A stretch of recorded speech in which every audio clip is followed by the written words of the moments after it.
welcome to another episode of Satisfying Static. I don't know what face you're making right now. In my head, I was going, here we are. So. And here we are. Random word generator wants to start us off with draft. That just makes me think of work, like, honestly, and is reminding me that I have a lot of drafts to write tonight. So. Including copy for the episodes we're filming today. You're welcome for that. Damn it. Yeah, I have a lot of writing to do tonight. So that's mostly what that makes me think of. It just makes me think of outlining and articles and due dates and all of that fun stuff. That all sounds uber depressing, Friendsif. It's my job. It's not depressing. It pays my bills, but it is pretty boring sometimes. So, like, the ADHD, like, I really need to put myself in a time crunch to get some of it done. Yeah, so I was very much that way. I am a productive procrastinator. Like, I can't get anything done until the deadline is like minutes, hours, maybe a day away. Just enough time for you to complete the thing, but no more. Correct. My final PA paper, I think I literally started 3 weeks before it was due, and it was supposed to be like this huge meta-analysis of all these papers and stuff. It was a disaster. It came out fine. I got a B. I don't care. I know. I've done that so many times. Oh my god, my whole school career was that. It was like literally sliding things in last minute and just getting A's on them. School's a joke, first of all. School was a joke. Draft reminds me of so I made a video the other day about people not spelling my name correctly in an email. Oh, because my name is in my email. My name is in my email. People complain about this all the time. I see it happen all the time. People do it to me too. It's like, okay. Somebody in my comment section of that video was like, yeah, or maybe don't send the draft that was really poorly worded and mean to the person that you didn't intend it to go to, like, until you could fix your draft. I was like, oh no, you sent the mean email you didn't mean to send? Oh no. I just want to take this second to remind everyone that when you write an angry draft, you don't actually address it. Yeah. No. You don't ever address it. Don't put the address in. No. No, because this is what happens. Exactly. Pull up the note app, write an angry letter there, but don't. That's do a good not one. I will just do it in my I will just do it in my email, but no address, no subject line, no anything, and then close it. And it lives in your drafts, so like you have it, but absolutely no email. Right. And there's something oddly cathartic about going back and reading your angry drafts, because you're like, oh yeah, I had a lot of words to say here, and oh my god, I had a lot of thoughts. sometimes you regret not saying those words, and then you send it anyway. Yeah, I guess if you're feeling petty, for sure. I'm very much more of a like less is more kind of person when it comes to that stuff. I keep it in my head, so I'm not going to give you that energy. Well, that's very nice of you. Keep that in the noodle. I just feel like it's an energy thing. Like, I'm going to put so much of my concentration and time and effort on like being annoyed with you, or I could just ignore you and my problem's still solved. So that's kind of how I handle those things. Oh, I use it in the opposite way. So being annoyed with someone is like an outlet for the rest of my frustrations. Like, I'm angry about X, Y, and Z this morning. This one person makes me angry. Now guess what? You get all of it. You get all that brunt. That's not healthy. Have you talked about that with your therapist? I have talked about it with my therapist. That's not what you're supposed to be doing, Kristine. Well, internalizing it is also not good, is what I'm told. Right, but that's why we're looking for healthy coping mechanisms for your big feelings. Step 1, don't spill them out all over everyone around you. Okay, well, first of all, today's lesson. Look, don't get me wrong. I used to do it all the time too, but like I've been in like 4 years of therapy and not do that anymore. So what I'm hearing is I have 2 ways of coping with things, and you're telling me both ways are bad, and I don't appreciate that. Hey, look, do what you need to do to survive, but also, we're trying to be better every day as much as we can be. I don't just blow up on people, but they will get like a stark word or two if they are the proverbial straw on my camelback. Okay. They probably get like some evil stares and like just bad Yeah, attitude. it's like a yeah, they come up and they ask me a question and I'm like, "Is this something you really need to know right now? Is it do we need to answer this right now? Can we table this? Can I come back to this in like a week? Because this is not the time. And you don't want me to answer this." That's funny. Okay, we're working on it. Fair enough. But also, this just so everyone's aware, this is not what we're supposed to be doing. You don't take your bad feelings out on other people. You don't, you don't, you don't. The next word on the generator would be displace. So that's a good tie-in. Don't displace your feelings onto others. Oh, okay, nice. I like your use of vocabulary there. Yeah. Displace is a that's not a word that I use very often. I I guess I use know. it in relation to like work for fractures. Like a if a fracture is displaced, it means that it is not lined up. So you broke it and it shifted. Oh, interesting. I did not know that. Yeah. For some reason, that word brought me back to like high school science class. I was just thinking of like displacing water. Oh, interesting. Okay. You would have like the like little cylinder with the whatever milliliters on it, and then you'd like put a thing in it, and then you'd A measure. beaker? Yeah, one of those. Um, and then you would like measure the volume of water, and then you would get like the volume of the thing. I'm explaining this really poorly because obviously I haven't taken a science class in forever, but that's kind of where it transported me. I was like, damn, do I remember how to do that?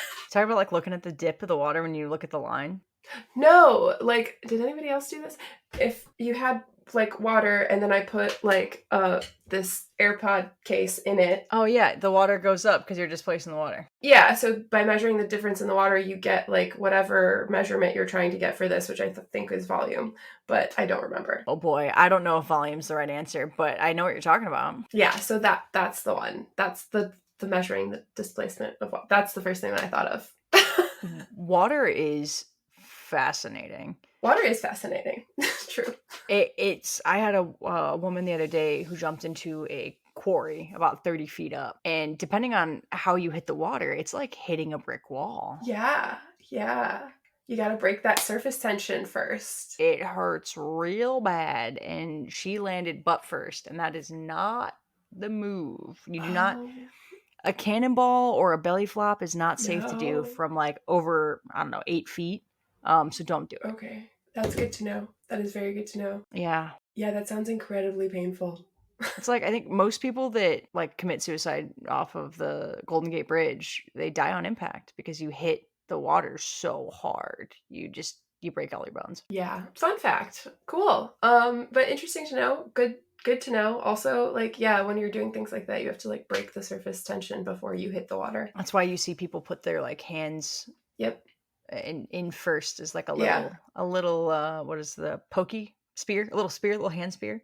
Yep. That's why you like dive, or even if you're like sort of free falling, like especially when people like jump in free fall, your toes go in first. No, so yeah, or do it with your feet. Yeah, so like you're going in feet first, so that helps break the surface tension so you can swim through. Because yeah, that shit is strong. It is the bonds are strong. The bonds are strong in that one. Bonds. I've done none of this in real life because I still can't swim, but I believe all the words you're saying. Swim? Did I know that? You've known this. Yes. That's why I haven't applied for Survivor. I can't swim. Oh yeah, that's right. That's the caveat, right? What else would be the caveat? Everything. I mean, well, you would survive otherwise, so yeah, but I would be bad in challenges and they would vote me off. Well, you can take swimming lessons to fix that. You know that, right? You know, Maggie, and all the time that I have, let me get right on that. I'm just going to sit in silence and blink at you because you do that to yourself. So I don't know why you're complaining about your free time. I know, and I would love to take swim lessons, and the plan is on the table for swim lessons at some point when I've talked myself out of being a working psychopath. You're currently like training to be a competitive puzzle completer. Like, don't talk to me about your free time, okay? I love that you called it a competitive puzzle completer, and that is officially the name I'm going to be using. Hi, my name is Kristine, and I am official puzzle completer. Oh my god. Maybe that can be your like spokesperson name for one of the puzzle companies you're working with. Yeah, hi, my name is Kristine, and I work for the OPCC. I'm sorry, what is that? Oh, it's the Official Puzzle Completer Corporation. Yeah. Oh my god. Yeah, I couldn't remember what it was called. So obviously that's what we're going with now. Competitive jigsaw puzzling, competitive I jigsaw like mine puzzle better. completion. You're so funny. I currently have 3 puzzles in the making. I finished the flat file. The flat file is done. It has been sanded. It has been painted. It has been acquired, and it looks great. I burnt myself on an iron today because of it. It does look great. I can't see it. You can't see that big old burn? No, because the recording quality is pretty bad on your end, and also our listeners can't see it either. Our listeners can't see it either. I have a sun on my right elbow above the tiger, and I just elbowed the mic. And now it's got this huge red thing on it that it never had before, and that would be because I burned it with an iron, because I used an iron to activate the adhesive on some edge tape to cover up the side of the plywood top that I put on the table today. So, and it looks great, but irons are dangerous, thank you. So be careful. Irons are dangerous, and I literally had it turned up the highest it can go per the instructions. Ooh. And you know what I didn't do, guys? You know what I didn't do for my burn? I didn't put ice on it.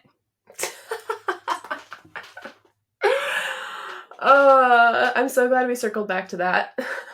All the way back. I didn't put ice on it. I didn't even run cold water under it. But I felt bad because Olivia was watching Love Island, and I kept being like, God, that really hurts. God, it really hurts.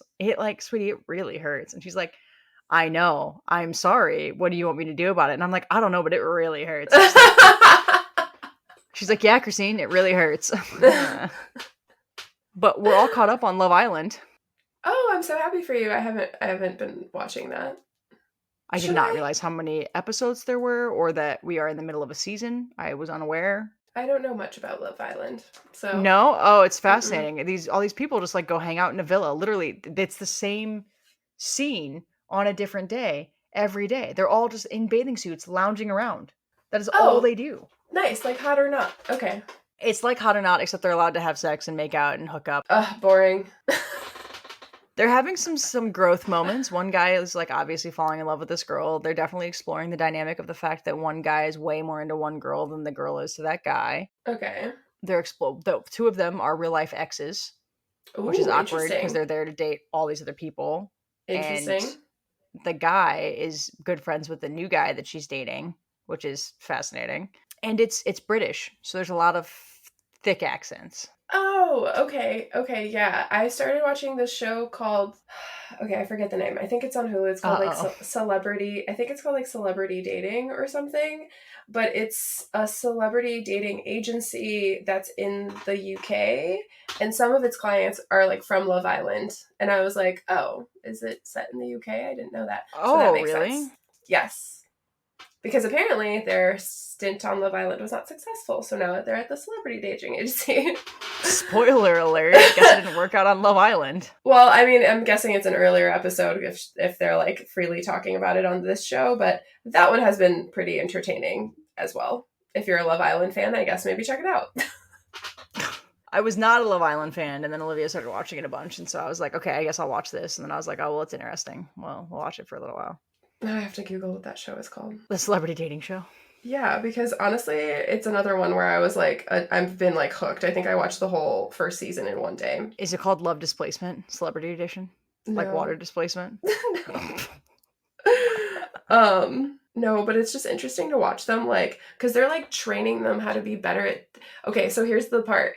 They send them out on these dates, and then they come back and review with them how the date went. And they have like the person that they went on a date with, like their like report. So there's the agency is like sitting with you in this office, and they're like, "How do you think it went?" Is this like Bar Rescue? I guess kind of. Oh, Celebs Go Dating. Is that what it's called? Yeah. Yes. It's called Celebs Go Dating, and it is hilarious. And I was obsessed. I think there's like a few seasons on Hulu. I literally watched the first one in like a day. But yeah, that's my favorite part is like after the dates, they do this like review, and one of the, you get like a score, and one of the girls was extremely rude on this date. She got like a 0.5.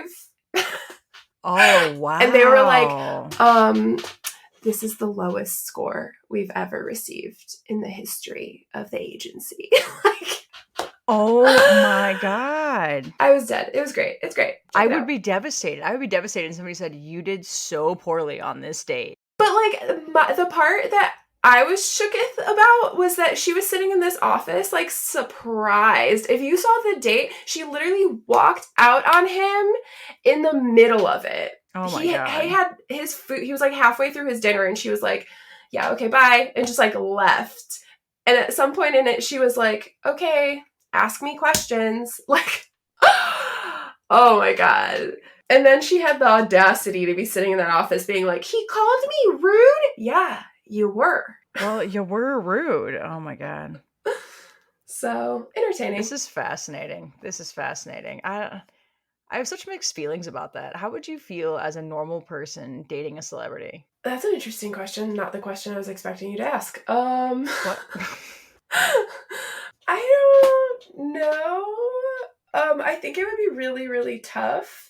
And I think it would honestly well, I guess if I'm dating them, then they would have to be kind of like some sort of more private, down to earth type of celebrity. Because I don't think I would honestly get along with anyone who like grew up in that life or like, Leonardo DiCaprio. why would I date Leonardo DiCaprio?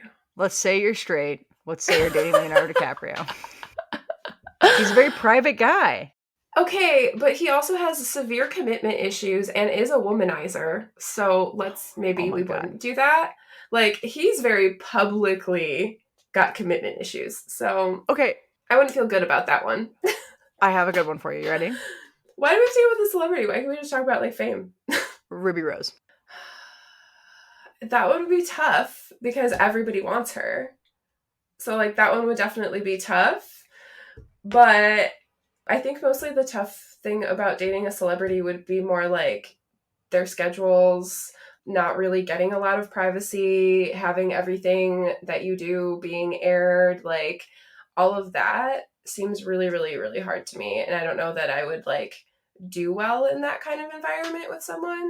I think the constant like media attention or concern that someone is recording or taking a picture of you or whatever, that's what would get me. Oh, totally. Yeah. And just like the stress of having to think about that all the time, or the stress of having to plan, like, oh, are there going to be paparazzi there? Do we have to go around them? Like, can we go here without security? Like, all of that is too much for me. I'm not gonna lie. There was a span there that me and Olivia ran into people who recognized us, Hmm. like two or three of them in like a week period. And I got to the Hmm. point where I was like, I don't think I like this. Yeah. It's like, I don't think I want that. I don't think I want that kind of fame. Yeah. I just want to have a small following, which I do. It's great. 560,000 followers is great. I wouldn't call that small, but congratulations. Well, small enough that I'm not walking down the street and people are flagging me down, right? Like I'm not in anything super popular. Right. One of the coolest things that I saw at that Broadway show, well, off Broadway show that Olivia had me go to, where she met Skylar Astin, these guys walked out of this show, like a lot of the cast members put their hats on and they just blended in. Like Yeah. nobody in New York knew who they were. And it was like, oh, that's like how nice. You get to like Yeah. walk out of your job where you're like kind of famous and nobody recognizes you. Yeah, I hear that. That's the kind of fame that I think I would be okay with, and that's the kind of like probably celebrity that I would be okay like Mm-hmm. dating if we were talking about that still. Because yeah, that level of attention and notoriety is just really hard. And being able to like still exist, like run to the corner store or like run to Target or whatever, like losing that, I don't know if I'd be able to handle that. Yeah, me either. And I thought about that. I was like, God, having to hire someone to go get my groceries and go do these things, like forcing you into like a recluse type role just because of attention would be awful. A lot of celebrities talk about that, about how isolating it can be because Yeah. paparazzi and the public in general just don't know boundaries and they kind of ruin everything. Like, Right. And like you don't understand it unless you're in it, right? So like I understand why mm, a lot of celebrities band around each other, right? Like they find comfort and friendship around each other or other popular people because like you can commiserate together, right? Like you get it. mm-hmm, You get how annoying it is, how difficult, whatever. yeah. So yeah, I totally get that. Like I would never understand what it's like to be a Kardashian ever. they grew up in that life. They talk to Yeah. completely different people, totally different circles. They know a life I have never touched so far. So like we'd have nothing in common. Like Right. they literally cannot just like one day be normal people in the world. That's not how they were raised. Like they don't know how. And I don't mean that to be like, oh, they're so bougie or whatever. Like that's not a fault of their own. It's just how they were raised. And they will just never be able to understand like what you and I go through on a day-to-day basis. Not really. Right.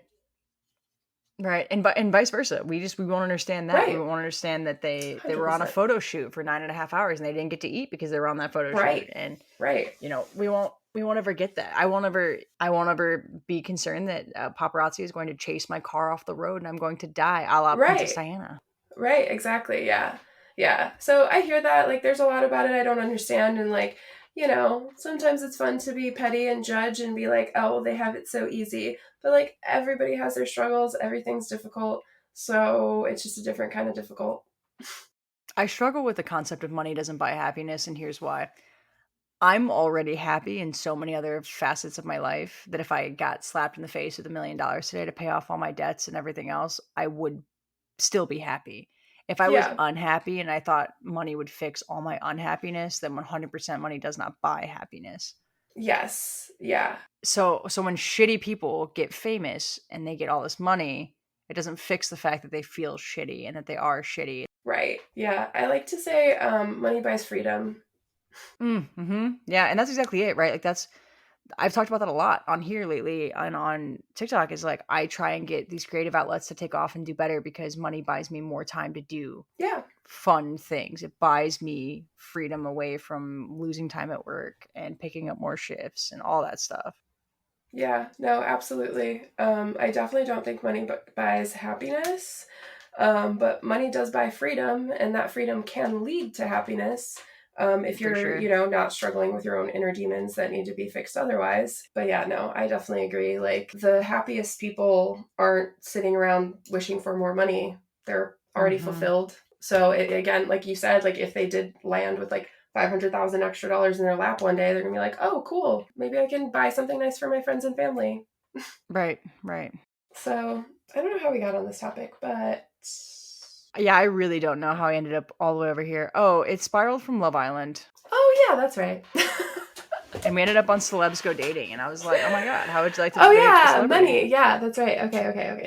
Now it's all connecting. I remember now. I also want to point out, I don't think I would do well dating a celebrity because I don't think my ego could handle it. yeah, I was gonna ask like how you would handle that too. Olivia is very equal to me in that she has a large social standing, she has good friends, she's just great, right? Hmm. If she was more popular than me, I don't know I would do well with You're that. so funny. We're so different. Hello, insecurity. You're so funny. That thought would have never even crossed my mind. Like, it's so funny to me. Ugh, bless your soul. My first thought was, no, I'm cooler. oh my god. Your fucking ego.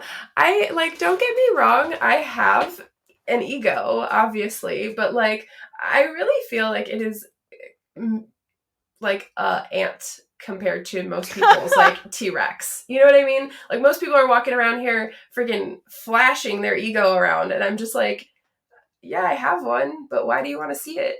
Oh my god. so It's like not it's not bathing suit parts. Yeah, I have one, but why do you want to see it?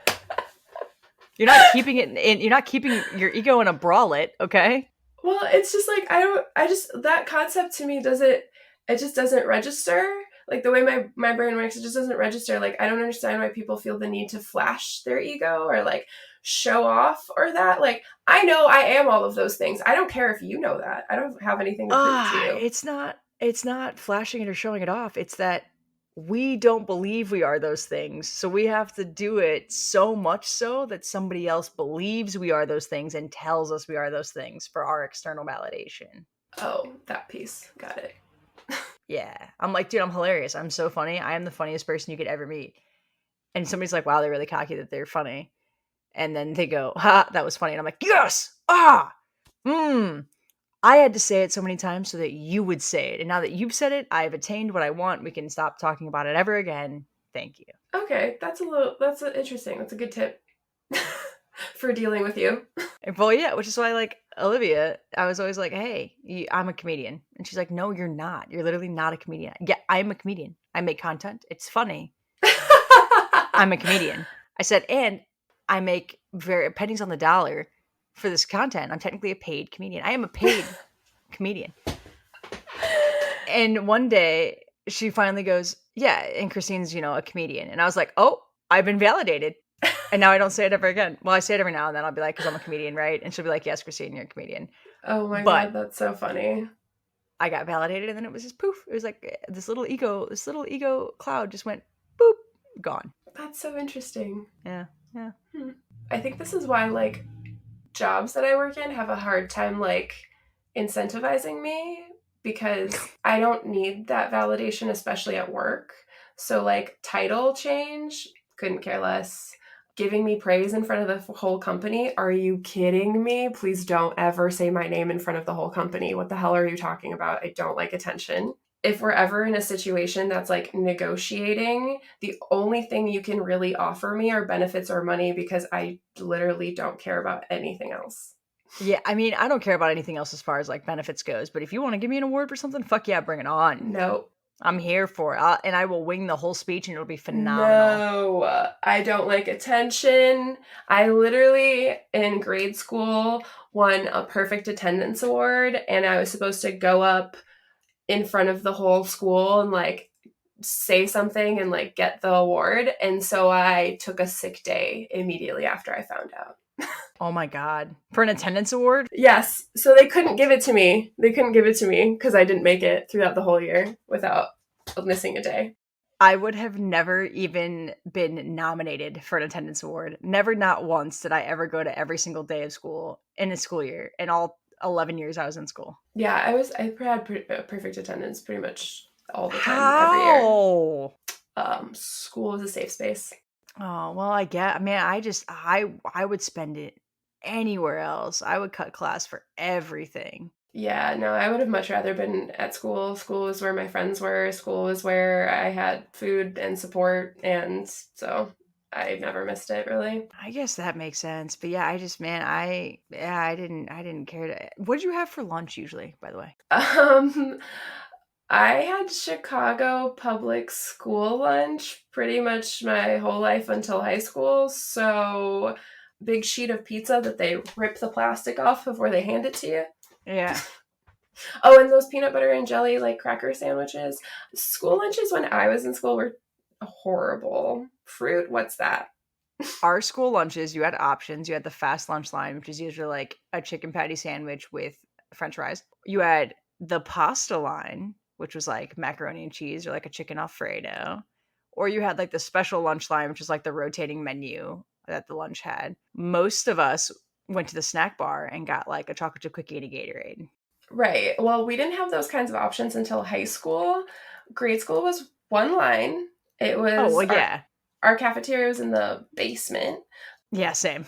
And there were two options, I think, but most days it was pizza or pizza. So Yeah, no. I was talking about high school only. Yeah, grade school, middle school, you only had the one option. Yeah. Yeah, no, fuck that. I went off campus, so Taco Bell most days, sometimes Hot Dogs, which was a hot dog place in Chicago. That was amazing. If you're an old school Chicago person, you know what I'm talking about. But then when they closed down Taco Bell, I would go to Subway. Well, I'm glad you got a little promotion to Subway there.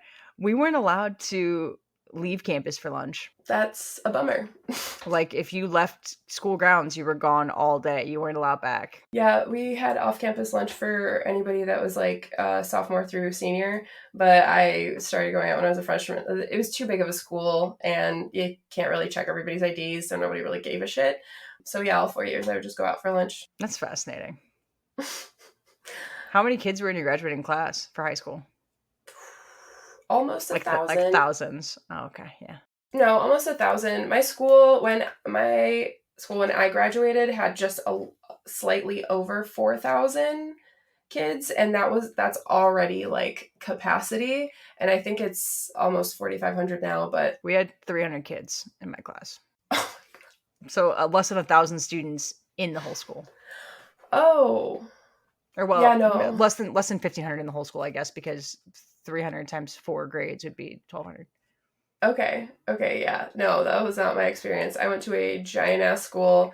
It was hard to keep track of us. So, yes, I was always there, but I wasn't necessarily always in class, but I was always there. Your college, you went to a big college too, didn't you? I guess big. I went to UIC, which is University of Illinois Illinois, at Chicago. Chicago. Yeah. And like it's pretty big, but it's a commuter school, so everyone kind of comes to class and goes home. I went to a smaller private college in Iowa that had a total of like 3,000 students. My high school was bigger than your college. Yeah, right. Right. My high school Yeah. campus was probably bigger than your college. Genuinely, probably. I mean, you saw my college. It spans. Oh, yeah. Yeah. It spans like a neighborhood and a half, and that's it. Like a block and a half. Yeah. I think I said my high school was bigger than this. I actually kind of vividly remember at that stoplight right in front of the sign there. I was like, look, that's where I go to school at. And you were like, you're joking. And I was like, no. And you're like, my high school was bigger than that. And I was like, ah. It was. But you know, whatever. I'm a spoiled city girl or whatever. That's all I know. Spoiled. I don't know. I don't know about spoiled, but I'm definitely I'm only an urban girl. I've only been raised within an urban setting. You take me out of it, I don't understand how the world works. I don't get it. Like, things don't make sense to me. I'm like, what do you mean you can't buy alcohol until 4 a.m? Why not? That's like here, the alcohol has to be in like either only certain specific grocery stores or in liquor stores. And I'm like, what do you mean you can't just go to a gas station and buy alcohol? I know, the alcohol laws across the country are so crazy. Nowhere worse than in Utah, obviously, but like but Chicago is, I think, the most lax. I don't know how New York is, but like in Chicago, especially if you know the right people or have a card to a key club, you can literally start drinking at like 11 a.m. on a Saturday and drink all the way through to Tuesday if you feel like it. Wait, what's a key club? So a key club is like a private members only club that is open only after hours. So it opens after like the last call bar. So at 4 or 5 a.m. until the next bar opens. So about 11 a.m. the next day, 10, 11 a.m. the next day. Oh my God, why? Because Chicago is full of alcoholics. What do you mean, why? Because it's winter there for like 10 months out of the year, and what else do you do besides drink? So yeah, I think there's key clubs all over the United States. I don't think it's only a Chicago thing, but a few of my friends had cards to a couple different ones, and so if we really felt like going on a bender and not stopping drinking until whenever we passed out, we could. I am physically nauseous thinking about drinking alcohol for that long. I am too now, and I look back and I constantly say this, but I'm like, how am I alive? Oh man. Like, how am I alive? The amount of alcohol I have consumed in my life is scary. On that note, we're in the episode. It's been 36 minutes. We're glad Maggie's alive. We're glad that she didn't drink herself into a coma that resulted in death. Or got hit by traffic, or worse. Like, oh God, I can keep going. We're glad that we learned what a key club is, because Kristine had no idea. It was a time in my life that I don't remember a whole lot of. So. I imagine not. I'm gonna nap before jujitsu. Good. Great. Thanks for joining us, guys. Oh God.